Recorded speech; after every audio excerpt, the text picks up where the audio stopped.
Glad to see everybody here tonight. And, just before we start, we'll do the Pledge of Allegiance. Kent Bell, would you lead us in the Pledge of Allegiance? Sure.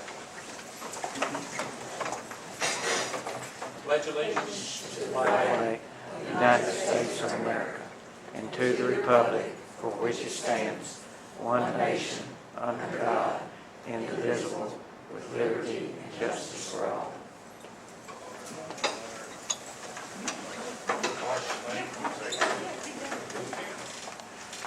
Okay, has everybody received your minutes, either through email or through snail mail? Has anybody not, raise your hand, let us know, and if not, we'll give Yvette and we'll correct either the email address or the mailing address. So if you haven't received your minutes, you can either let us know at the end of the meeting. Is there any corrections on the minutes that it has that they were mailed? Okay, you did okay? But we're 7 months in the year, and I got one more. One in a row. One in a row. Miss Betty, she's not here yet, so we'll wait on financial report. We were talking earlier about the T-shirts that kind of slowed down on sales. We have them in 3 different colors now, or 4 different colors. We have them in blue, and we have them in tan and white and gray.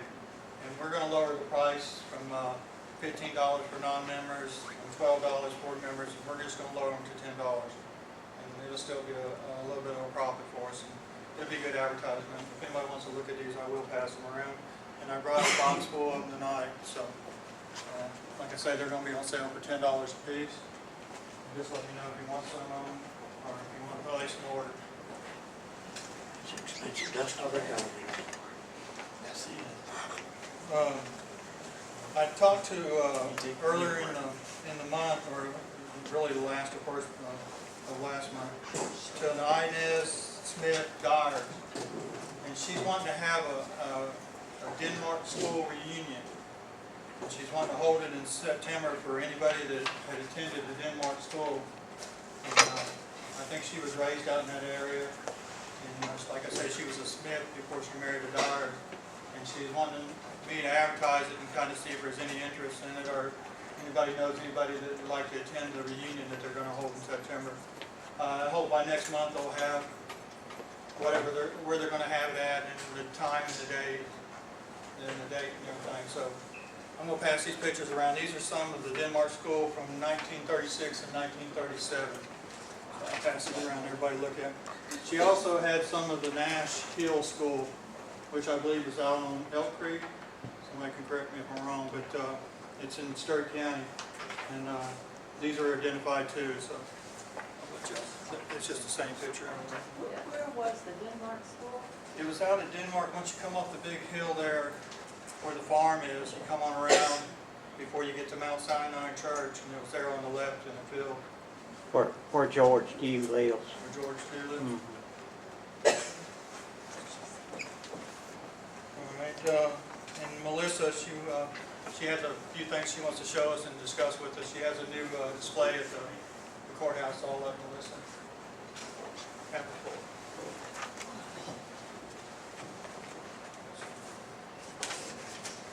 Okay, the archives have been really busy this last month. We have finally getting our new shelving up in the vault, and then the archives room itself that we got with our last grant.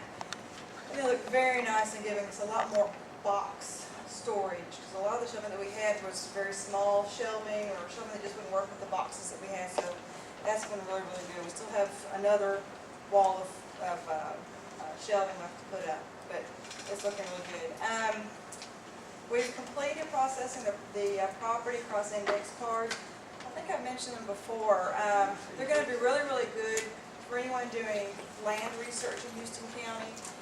These were produced around, we believe, around 1969, and it's for all property in Houston County, including churches and cemeteries are included, and so it's a very good resource.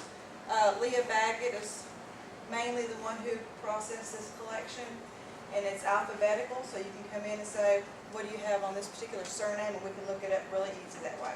We haven't indexed it yet, but we'll get to that. loose marriage records. Robert Brown has the marriage record books up in his office. But he's turned over to us what are called loose marriage records. And these start about 1950, I believe, maybe 45. And these are all the extra paperwork that came with the marriages. Like back when you had to have a medical test, blood test drawn, those results are included in this. Parent consent forms are included in these. So anything else that might have been turned in are included in this. And so we're in the process of indexing those, so they'll be easy for people to come in and ask. We're also moving ahead with our photo collection. Ms. Ann Sykes, if any of you know Ms. Ann Sykes from Stewart, she's been working very hard on this collection. She has encapsulated every single photograph that we have in archival plastic. It's not plastic, but it's archival mylar. And now she's done all of that, and now she's actually cataloging them. So every picture will go either with the surname or a subject matter. So when someone comes in and asks, do you have anything on this, we can go to the box and look and see what we have.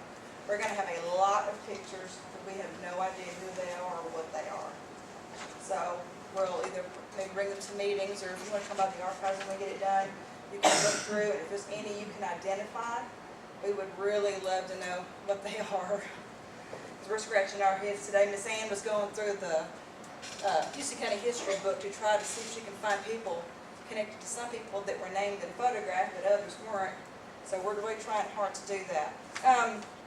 About a week ago, Miss Margaret Mann from the Bed and Breakfast came to the archives. She's really been a great friend to the archives, bringing us things every once in a while.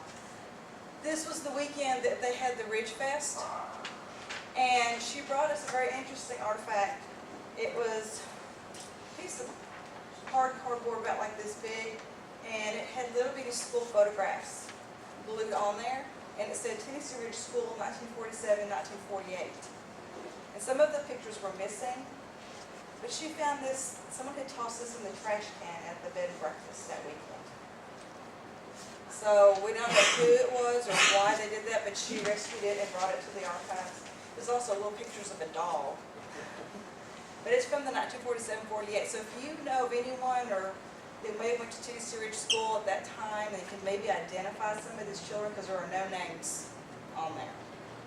So you can come by the archives and we'll be glad to show it to you. But she found it in the trash can and tucked it out and brought it to us. Let's see. Just in the past day or two, there's been a couple of ladies that have been attending. I'm so sorry I don't remember their names. She is a knight. Kay called me about them and I cannot remember her name now.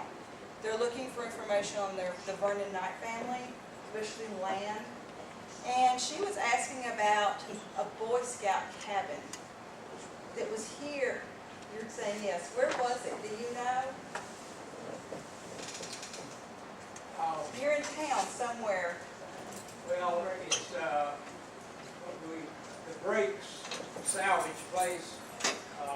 That was Bill Carey's garage, and the cabin was back behind that.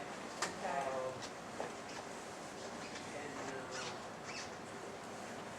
I have a picture of the Rotary Club installed a metal slide in front of that cabin, and have a picture of that showed Ray Clever coming down the slide and knocked the head first.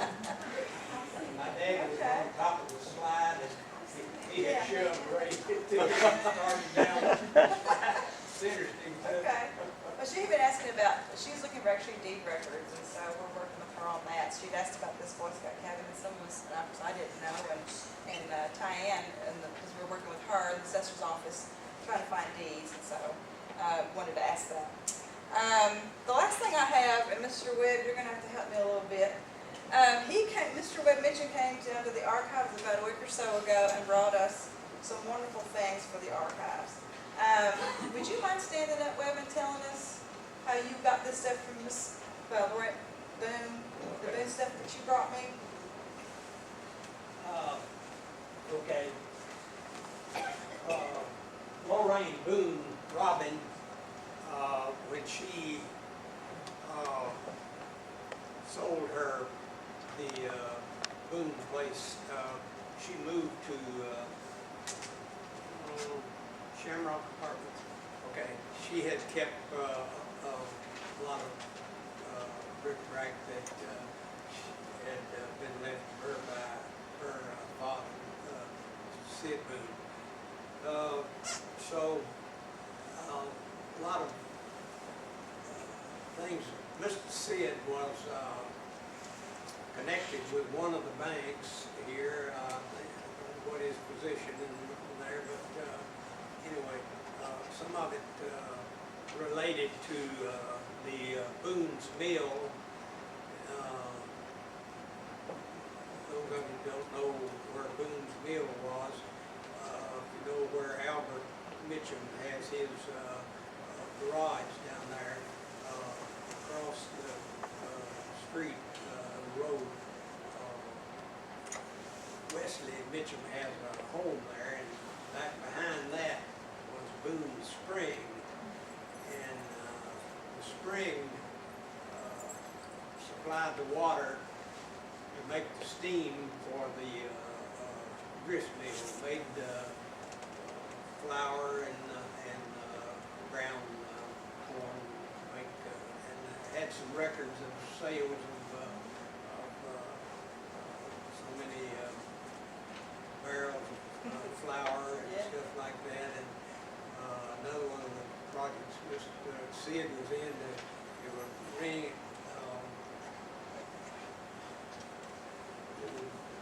breeding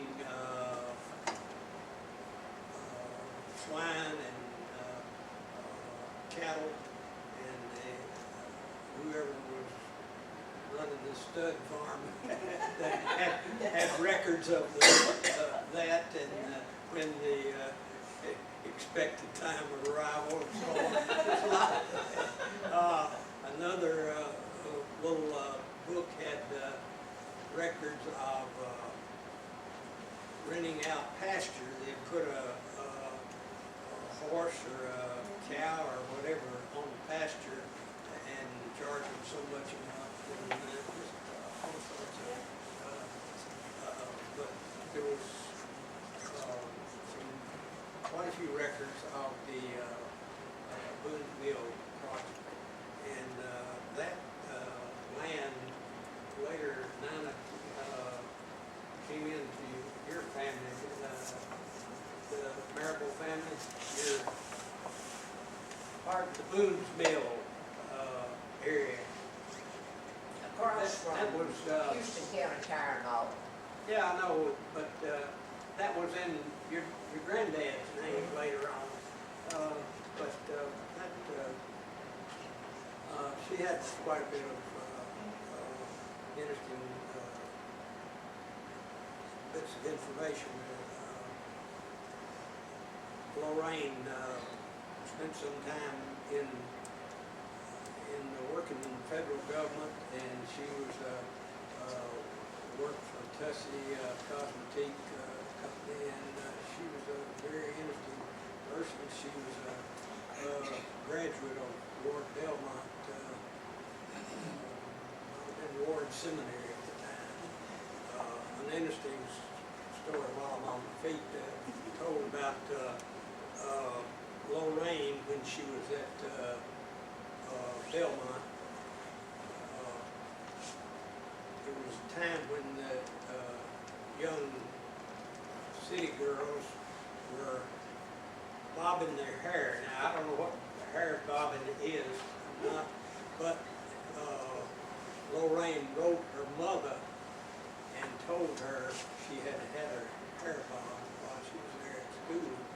And her mother wrote her and said, "Don't come home until your hair grows out." An interesting side to that, there was a lady here that nobody here but Margaret will remember, Miss Hattie Atchison. Miss Hatt's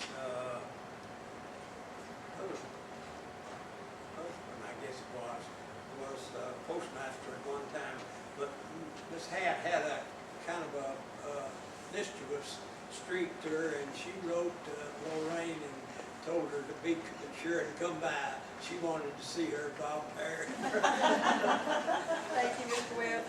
I've actually brought the box of stuff that he brought me because I'm always asked when I tell people to please remember the archives and not throw anything away, and then they say, well, what kind of stuff do you want? Well, I just say, don't throw anything away, just bring it to me. So I brought what he gave us, and this is Boone Brothers Ledger, and it dates back to the early 1900s, and it has the person's name, and it's what they bought, and the price. So this is a very, very wonderful thing to have. And Miss Elizabeth, you'll like this. We have 2 music books. This is a graded studies. This is Crosby Adams for the piano. And this is tonal phrase book. And inside of this book I found a piece of paper with handwritten music. So that was very interesting. And then the rest of it I really can't show too well. But just to show you, these are letters and receipts and notes and I'm trying to think of what else is in here. I know there's a letter in here somewhere talking about, you know, Houston County doesn't really have Civil War memorabilia, but there's a letter in here dated in the 1920s where it's talking about a Reynolds trying to get a Confederate pension in Houston County. So we have not processed this yet, as you can see, but there are a lot of local Houston County businesses, letterheads, and so which will be very important to us. But this is the kind of thing that we're looking for.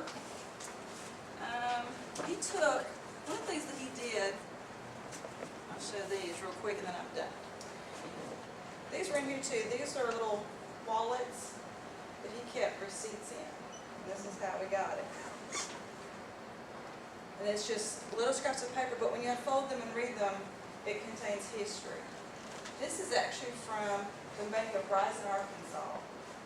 He actually, from some of the records that I've already read, he invested in either property or mineral rights in Texas. Because there's stuff in here about that. There are several bank books in here, but he didn't use them for bank books. He used them for his farming. This one says Holes and Meal, and he would keep a record of that. One of these is the pasture book that Mr. Webb talked about. He kept information on who and had the person's name, and who they brought to his pasture, and how long they were there, and how much he charged them to let them in his pasture.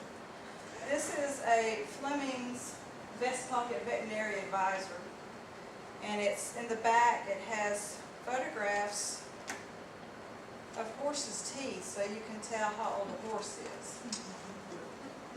So these, we have a whole box that we haven't even processed yet.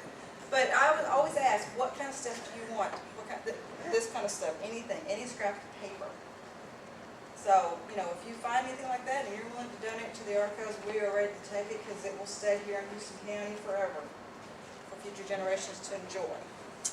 And we want to thank Mr. Webb for remembering the archives and bringing it to us. And that's all I got. One of the letters was Mr. Sid or some of those people shipped cattle by rail from here to Louisville, and one of the things this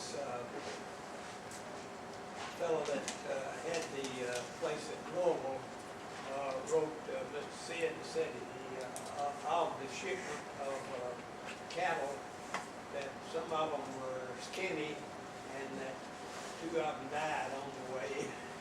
You know, he told him the net of the amount of money that was he was due for what did get there in good shape. But after the meeting, if you want to look at what's there, you're more likely to look at it. So, Thank you, Mr. Webb, for sharing your story with us too.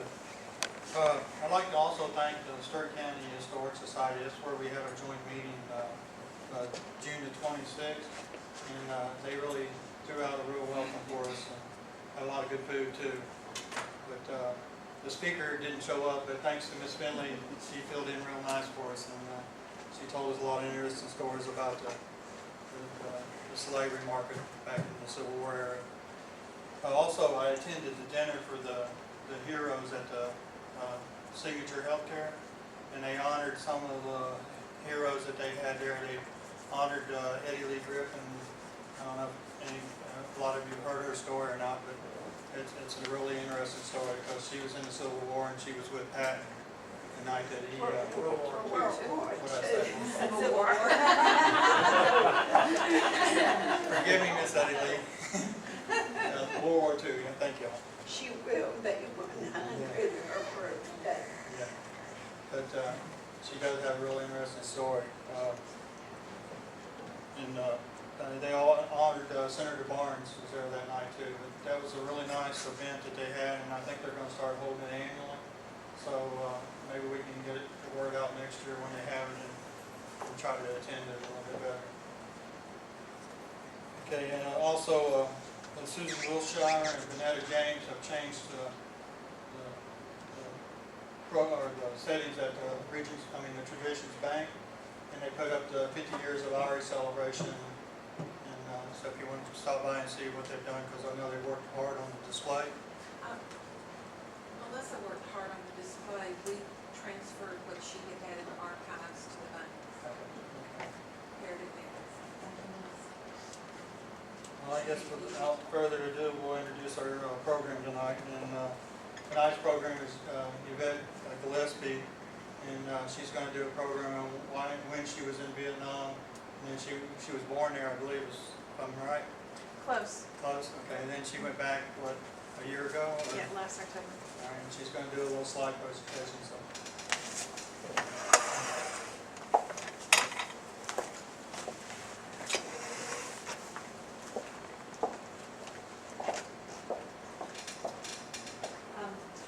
First I want to say thank you for having me. I always enjoy talking about Vietnam, and so I have learned a lot in the past year before and after my trip to Vietnam. One of the first things I always get is, Vietnam, really? Why on earth would you go there, especially since I haven't traveled that much overseas since I've been an adult? And I just try to explain to people, I was born in D.C., but my dad worked for the State Department. And so one of his first assignments, was in Vietnam. And he had a different experience from Vietnam than our military, because he actually ended up working for a company called International Volunteer Services, which was the precursor to the Peace Corps. And his degree was in agriculture. So he actually worked with Vietnamese people with developing their agricultural techniques, and then also accompanied some missions over there during the period of time. He was in and out of the country for about 10 years. I spent the first 3 years of my life in and out of Vietnam, lived in Thailand for a little bit, none of which I can remember, thanks Mom and Dad. And after the Tet Offensive, we had to come home. And so, and Dad really didn't go back until right before 2000, and he's led a couple mission trips overseas to Vietnam, and then we decided that as a family, we would take a trip to Vietnam, so it really had all of my family members except for my brother. And my daughter, Yvonne, went, as well as my niece. And so we spent 3 weeks in country and had a great time. So I'm going to try to condense all that into 30 minutes or so. But just to kind of give you an idea, because this writing is so small, it was a 24-hour total travel time between the time we left Nashville to the time we landed in Saigon. And so we landed here, and we kind of worked our way up the country, and then flew out of Hanoi back to Tokyo, and then through Dallas, and then back to Nashville. So we were in Saigon, which is the Ho Chi Minh City. We were in Dalat.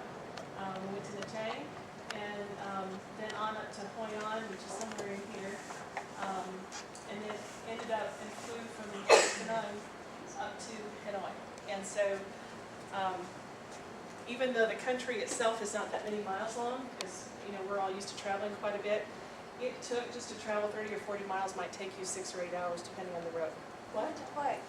What we went to Hue, I won't talk about that, okay?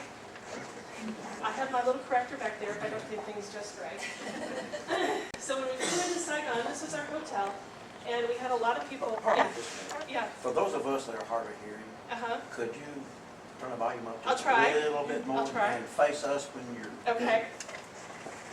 This was our hotel in Saigon, and we arrived about 11 o'clock at night, so we really did not get a chance to know what we were getting into until the next day. When we got into Saigon, we met my mom and dad, who'd been there for a little while already, and then we went out to eat on curbside. And my dad also speaks fluent Vietnamese, and so we really had our own instant translator. So that was our hotel. The hotel itself was recently renovated. There's a lot of construction going on throughout Vietnam. They're really catering to the tourists. As you can see on the map, they have miles and miles of coastline, and so they are really developing that, hoping to attract Americans, Europeans, people to the country as a source of revenue. So Saigon was a busy city, and one of the reasons I like this picture is look at the wires. These were the telephone wires and the electrical wires, and they were it was like spaghetti noodles everywhere. So I fully appreciate all the infrastructure that we have in this country, because they were just developing theirs. And so you would look at these spaghetti noodles and think, how on earth did they make sense of them? But there you would see guys out there working on them. They knew exactly what they were doing. But it was just crazy. Nothing like I had ever been exposed to. One of the first things that we did is we went to the market. The markets in Vietnam were just amazing to see. And this was the main one in Saigon, not far from our hotel. And as you can tell, there's a lot of modern construction right in front of older buildings. This was part of the market. There was a lot of fish everywhere, and everything was out. Nothing was really refrigerated in the market, but they had all kinds of beautiful fruits and vegetables, and everything there was fresh. The food that you ate was made fresh, because they don't have refrigerators, and they have very little in the way of ice cubes. If I asked for a drink with ice, I usually got one that was in the refrigerator, because they said, oh, it's cold enough. I was like, I like my ice. But they just don't have a lot of refrigerators, partly because it's so expensive. You can't afford refrigerators, and you have to have the electricity to run the refrigerators. So, and they get everything fresh, so they really don't need to keep things over a long period of time or freeze them, because they don't come from very far away. Again, just more pictures of the market. You've got gorgeous fruit, just fruit and vegetables. And so we would go and usually pick food to eat that we would snack on during the day. You know what is amazing is the talent they have for stacking stuff back home. They had, their ability to present is just phenomenal. It's beautiful. The other interesting thing about Saigon was the traffic. There were no traffic laws, except if you cross the street, you should not stop. Even though you thought you were going to get run over, they would drive around you. But if you stopped, it was like a domino effect. It just threw everything off. So, and you just, if there was a space to crowd into, they drove through it. And so, had lots of pictures of the traffic. And they had a few lights in Saigon, and so when it turned green, you just had to watch out, because they were all going out, but it all flowed very well, until we Americans messed it all up. Their primary mode of transportation are these little scooters, little moped bikes, and they would have entire families on a scooter. You'd have 3 and 4 people. You'd have 1 and 2-year-old kids holding the handlebar or eating snacks as they were driving down the road, with mom or dad. It was just, again, just amazing. And again, just another picture. And you can see the hats and the long sleeves. We were there at the end of September, 1st of October. It was still 80, 90, 95 degrees. But the Vietnamese value pale skin. They don't want any color on their skin. They want it to be light. So they that's how they dress. They dress in long sleeves, sometimes gloves, mask on their head, and hats, so that they can be pale. Are many buildings air conditioned? Several of them are. Now, again, trying to cater to the Western culture and folks. What they could pile on these motorbikes was just amazing, because that was how they had to get stuff home, or from one place to the next. In Saigon, this was a French opera house. The French occupied a lot of southern Vietnam, so there's a lot of French architecture, colonial type architecture. And this is a picture of I think, one of the hotels. It's not the opera house. Is that a real old building? It's probably about 100 years old. So not as old as some of the things I'm going to show you. So for them, not that old, but for us. It's allowed to have been crushed during the war. It is. This was a French opera house.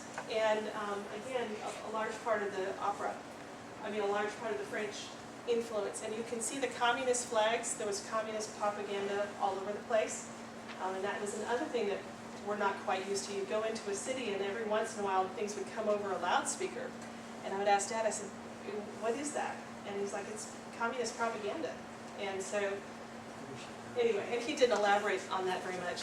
But one of the neat things is my dad's activities during the wartime.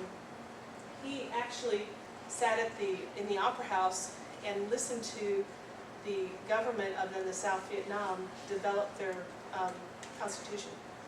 And so he was there for a few days of that, and knew a lot of the reporters and people that are famous anchor people nowadays. And so he rubbed a lot of elbows and had exposure to a lot of things that were really happening in that country as it was developing. Just a Catholic church. It was unusual to see a church in Vietnam, but especially in the South Vietnam where the French occupied it, they have a lot of churches and Catholic churches. And this was an old post office. Again, you can see the French colonial building. The inside of the post office was absolutely gorgeous, and they were able, a lot of it's been kept. Of course, a picture of Ho Chi Minh. Is that Ho Chi Minh? And this was outside, and you can see it's an interesting blend of the old and the new. You've got the automobiles, but then you have a lady coming to market with a very old-fashioned hand-push cart. And the way behind it? Yes, and I don't know if you can see the couple standing kind of behind. They were those were their wedding pictures. And the girl, and I'll show you a picture of this later, she had her ao dai, which is one of the formal dresses of Vietnam. So, in the park they were playing, what kind of chess was it, Yvonne? It's their national, was it Chinese chess? Chinese checker? It was, anyway, it's their national pastime, and for them it's like watching a baseball game. You get people that will crowd around and watch these matches, and they happen all up and down the street, and they get really rowdy sometimes when it gets exciting. So it was just interesting to see. Chinese checkers? It was something. It was like a. Yeah, don't quote me. I'll have to ask my dad. He can tell you. Well, but it was a Chinese kind of chess, but it's not the same kind of chess that we played. As we left Saigon, this is an example of just some of in the more rural areas, some of the shop fronts. And what was interesting about Vietnam is because it's so poor, they have a hard time controlling their trash.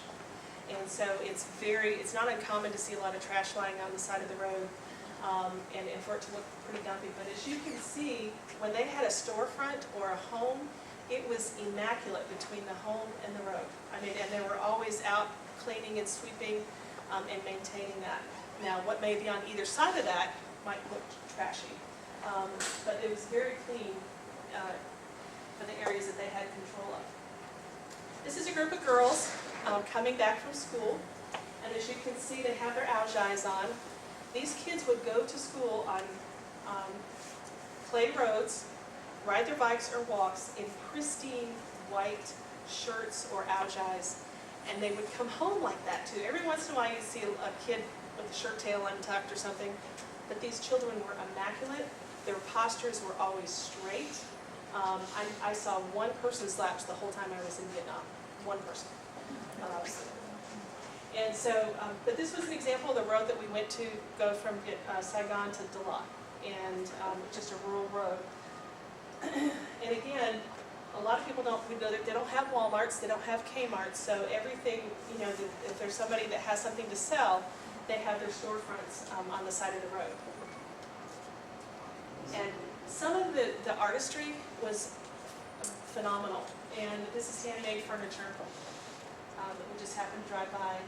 These are rubber trees, and the lady was out monitoring the rubber harvest. And again, just an example of how much you can get on a little scooter. We went from Saigon, which was very hot, very much in the south, up to Dalat. Dalat is, again, a very French colonial influenced city. The French would oftentimes send, you know, the generals or the high-ranking people to Dalat, and it was kind of a retreat for them because it's in the mountains, it's cool, it's misty a lot, and so it was a break from the summer heat. And so we spent a few days up in Dalat, and it was just absolutely gorgeous. When the mist isn't there, they said you could see all the way to the ocean, and it was just beautiful. And at Dalat was the last home of the last emperor for Vietnam, and he was there. It was really a figurehead up until the mid-50s, and so this is his. This was his summer palace, and it was interesting because it's really kind of it's from the 40s and 50s, so he had a lot of westernized items in it along with Vietnamese items. And again, just a picture of the palace. At Dalat as well was a monastery, and this monastery is famous worldwide for its meditation techniques. And so we spent an afternoon at the monastery just touring the grounds. It was absolutely gorgeous. This is one of their shrines. He's not a full-fledged monk praying. They have three basic types of religion. They have Buddhism, they have some Christianity, and they do a lot of ancestral worship. And so you often saw shrines and a lot of Buddhism objects. But it was really neat. We heard the monks chanting, and it was just a really special place. A very beautiful, very immaculate, up in the mountains. And their gardens were just, it's my brother-in-law, and the gardens, you can't really see them really well, but if you can see the purple flowers on the tree, that picture doesn't do it justice. It was absolutely gorgeous. No, those are purple flowers on a tree, and bluish purple. And the floral was just magnificent. Just a picture of the monk, one of the monks walking. We went from Dalat to Nha Trang. It's a seaside. Of course, we had to spend some time on the beach, and the beaches were absolutely gorgeous. And again, they cater a lot to the Western culture. So the part that we were in was very manicured. But if you get 2 or 3 blocks off, then you really saw more of the true heart of Vietnam. Are there many American tourists there now? Not many, but what you see a lot of are Australians and New Zealanders, because Australia is only 5 hours away. So it'd be like for us going to California, and it's cheap. The cost of living, you know, a 3-star hotel for them was $50 a night. If we paid more than $3 or $4 for a meal, we thought we were paying too much. So because it is such a good exchange rate on the dollar and you get such a value, it's attracting a lot of people from Europe and Australia and New Zealand. There are a lot of communities that are seaside, that they live on floating houses. And if you can't really see it really well, but that boat is round. It's one of their, it's a type of boat specific to Vietnam, and they have one paddle. And they make that thing go all over the place. And they fish out of it. So What bottom water? It's up there on the top right. it's rock. Is it really? It looks like it's got caves in it. It's a rock formation. What is that body of water? This was the South China Sea. Again, just a floating fishing community outside of Nha Trang. And Again, the pictures don't do this justice, but we had opportunity to snorkel on the coral, with the coral reef, right off of, in fact, that was one of our snorkeling boats. The unfortunate thing is that the coral reefs were absolutely gorgeous, and the Vietnamese government is really trying hard to salvage and maintain the coral reefs, but there's just a lot of trash. And of course, you have a lot of communities living on the water, and getting them to understand and manage their trash. You know, you'd be snorkeling out and see a beautiful fish, and then a plastic bag would float by. So they're working on it, it's going to take time.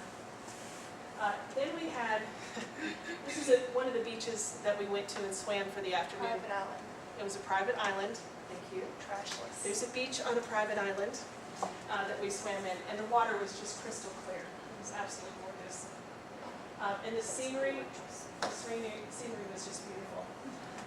Nha Trang, this is a temple from 700 AD, several years old, and it had three temples, three gods that they worship, and the primary god was a female, and the other two were lesser gods. And so we had a chance to go up and look at the temple. What did you say the name of it? It's Shiva's the gods and goddesses. The name of that Well, town? I'm not, Nha Trang. Yeah, it was. Nha Trang, Say that one more Nha time. Trang. It was Shiva, Mom. Was it Shiva? And these are a couple, and as we would tour the monasteries or the Buddhist shrines, there would be people actually worshiping there, offering incense. Sometimes they would bring gifts of food. So that was a couple. This is one of the inner harbors in Nha Trang, but what's interesting to know, that road that's in the back, only 1 or 2 years old. So a lot of the roadways that we were on, the hotels that we were in, were less than 5 years old, all newly constructed. And that's my dad and my mom, and they couldn't go up to the top of the temple, so they sat down at the base. And one of the things that was really cool about this trip is because my dad knew Vietnamese, he speaks it fluently and very clearly, which catches a lot of people by surprise. And so he would often strike up conversations on the street, in the restaurants, at the hotels, with people there, and they all wanted to know how did he get to learn the language and where he'd been. And so this was just one little snapshot of something that happened 2 or 3 times or more every day. How about that guy's smile, how much he appreciates it. Yeah. It was special. This was taken on top of Marble Mountain, and Marble Mountain is literally made of marble, and they mined it for several years. They do not mine it anymore because they were worried that it would ruin the mountain, so they import marble. And there are several shrines on the mountain, but at the base of the shrines, at the base of the mountain, they had artisans, and so these artisans would carve all kinds of statues and plates and bowls and this and that out of the marble, and they would sell it at the base of the mountain. And they still do that, they just have to haul in the marble. We trekked all over that mountain. It had several caves where shrines were included in the caves that were hundreds and hundreds of years old, that were really neat to see. And people still brought incense to worship. We went from Nha Trang to Hanoi. Hanoi is it's an oceanside and riverside city. It was raining a lot when we were there. In fact, in some parts of Hanoi, I don't know if you can see the canal. It looks like it's got a bunch of weeds, and they took them all day to clear out all the trash that kind of came down from further upriver. But they said about 4 to 5 times a year it floods, and so those houses closest, you can see the watermarks.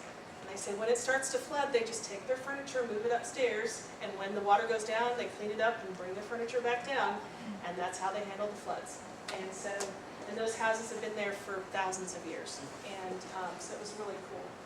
At this part of Hanoi, this bridge separated the Japanese side from the Chinese side, I think, because Vietnam has been inhabited by several different nations, a lot of 1,000 years by the Chinese, so there's a lot of Japanese and Chinese influence. That's not Hanoi.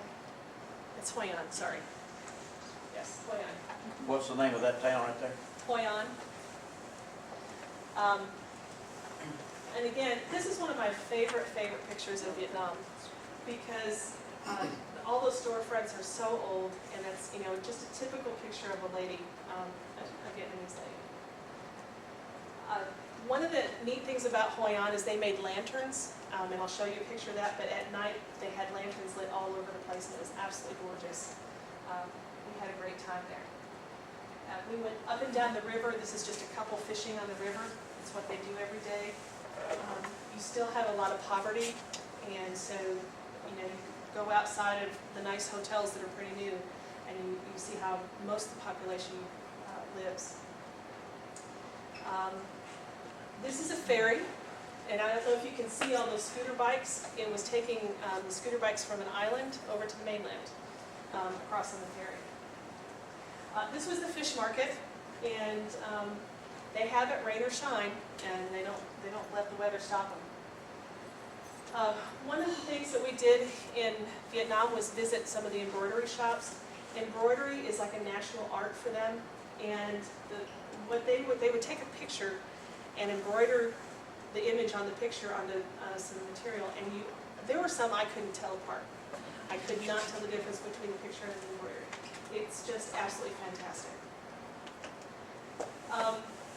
One of the neat things that we did is we went to cooking classes, and so part of our cooking class was actually going out to an organic farm and picking out our own vegetables and bringing it back to cook. And can you see how straight those are? They do it all by hand, they irrigate it all by hand, and every row was straight. And you know, I'm sure there were 90-degree corners on every single one of those. It was amazing. This was our chef, and that worked with us that morning, and we actually went to the market and picked out all the supplies that we would need for the market, which was really fun. This was the area that we cooked in when we got back. We made rice noodles, and we made a really hot soup, and I came back with all the recipes, so I've been trying to make it. That is actually kind of like a double broiler. It's got water in the bottom, cheesecloth on the top, and a lid, because you take the rice and you melt, it's not really melted down, but you soak it and it gets to be liquid, and then you steam it on top of the cheesecloth and cut it up and it makes the noodles. That's how they make the rice noodles. So, Making rice noodles at home now. not Please. yet. We tried some other things. Please invite us when you decide to do it. I love to cook, and that's my daughter. It's my sister Yvonne, or Lynette, my daughter Yvonne, and that was making the rice noodles. We had a great time at the cooking classes. This was one of the salads before he mixed it all up that he prepared, and again, the presentation was beautiful. They had some chilies, some banana leaves, some carrot, and papaya, Sprouts. and I can't remember. And again, just some of the dishes, but the presentation of all the dishes, no matter where you went, it was just gorgeous. Fish in a clay pot, one of my new favorites, and I have made that since I've been back. And it's just a wonderful dish. But we took pictures of food from all over Vietnam. Yeah. This was one of the dishes where you actually cooked it yourself. I think my dad got this dish, and I think after he got it, he decided that he was going to let somebody else cook it for him from now on. But they had a broth, and then you would boil your meat and your vegetables in the broth and eat it, and it was good. This is the lantern. These ladies make lanterns day after day, all by hand. They cut them, they glue them, they put together the lanterns are made out of bamboo. And we got our opportunity to make those lanterns, and yeah, I'm going to stick to my day job because they laughed at us quite a bit, didn't they? Are they all cut individual pieces and then attached to it? What they did is they had big squares, and you glued it, and then you just trimmed off the excess. Oh, And these ladies just flew. It was just amazing. But they meant to. Yes, they had. The next place we went to was Hue. Hue is it's kind of a university town. They've got university, it's very academic, has a lot of arts. And my mom and dad actually spent a lot of their time in Hue.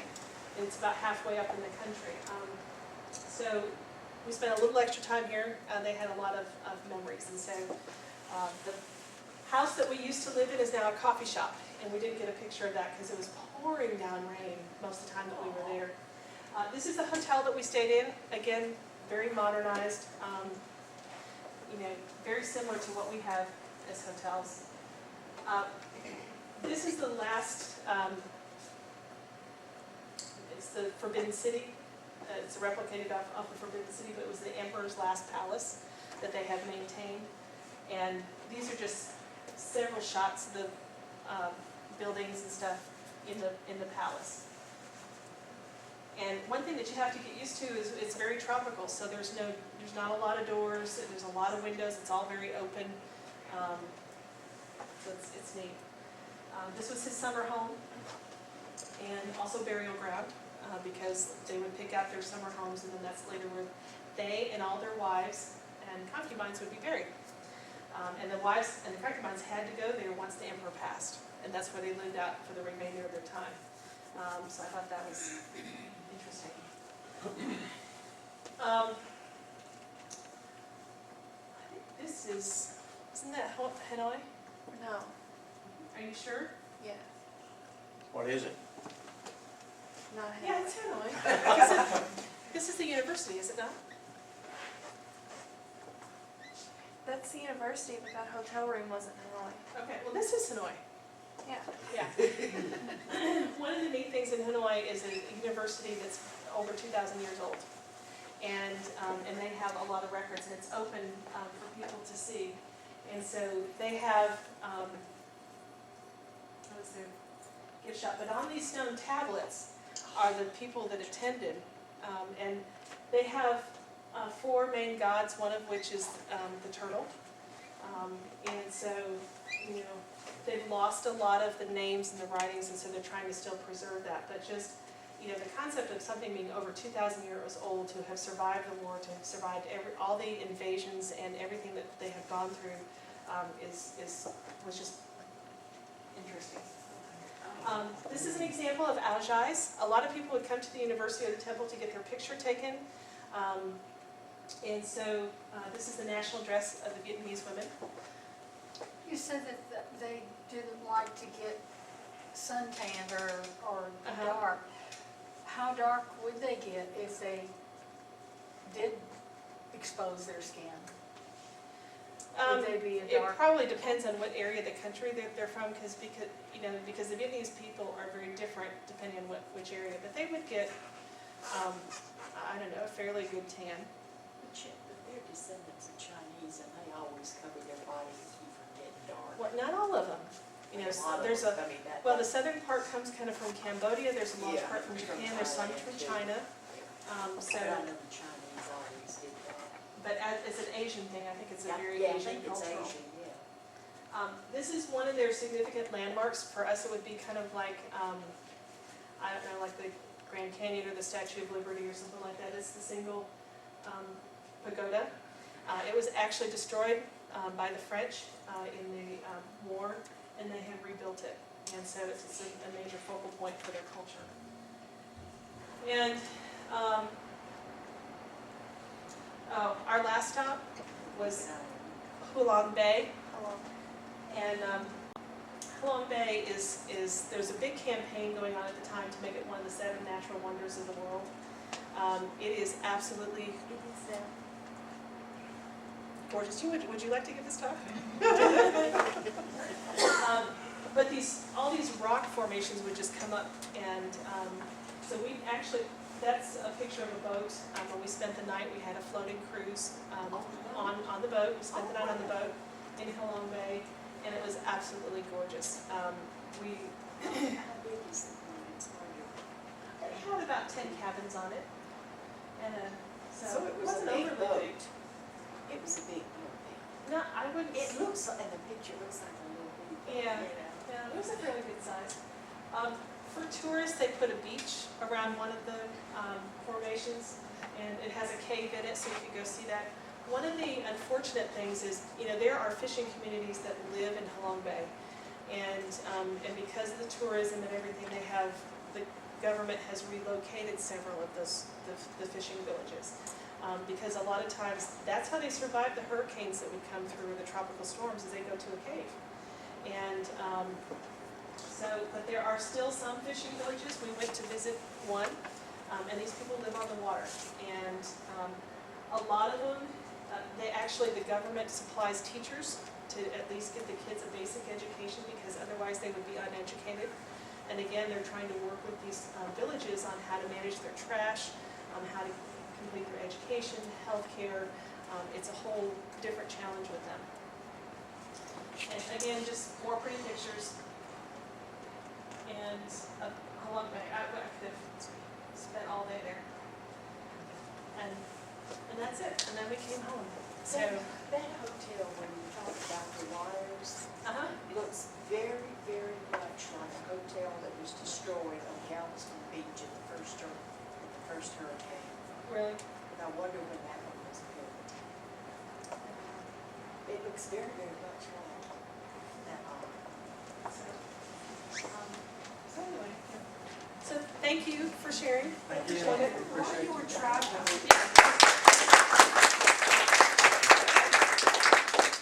because it's a communist country, were you able to travel freely? Were you able to move around freely? Or were there some restrictions on where you, because you seem to have gone to some phenomenal places.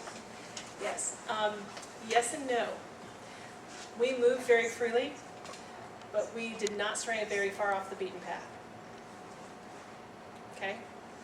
We went to the touristy areas, but we really did not get into too much of the non-touristy areas. It's still a little bit of an issue, but for Vietnam and for their economic livelihood, tourism is one of the primary industries for them. So they are trying very hard to make it open to the West. Yeah. The shops of the city, it looks like there's quite a bit of capitalism going on. Construction everywhere. And construction from, if we would go on some roads, there would be blacktop, clay dirt with potholes, and then blacktop, maybe, if you were lucky. There are some roads that were just a couple years old, and they would, some of them had already washed out because of the floods from the mountains and the rains coming down. And so the Vietnamese government and people are still trying to figure out how best to put in their infrastructure into place, because they're fighting Mother Nature. But there's a lot of individual business. I mean, it doesn't look socialistic. Well, but they would say that they pay a lot in taxes. And they probably wouldn't have said that to Dad, except that he spoke Vietnamese and spent a lot of time in Vietnam, because he got them to say and talk about more than we would normally. But it's very, people work all the time there, and they have to for their livelihood. But road construction, building construction, sewers, waterways, like I said, trash management. I'm not really sure that there's a whole lot of organized healthcare there. There's some military hospitals, and that's one of the things that I did not get a chance to.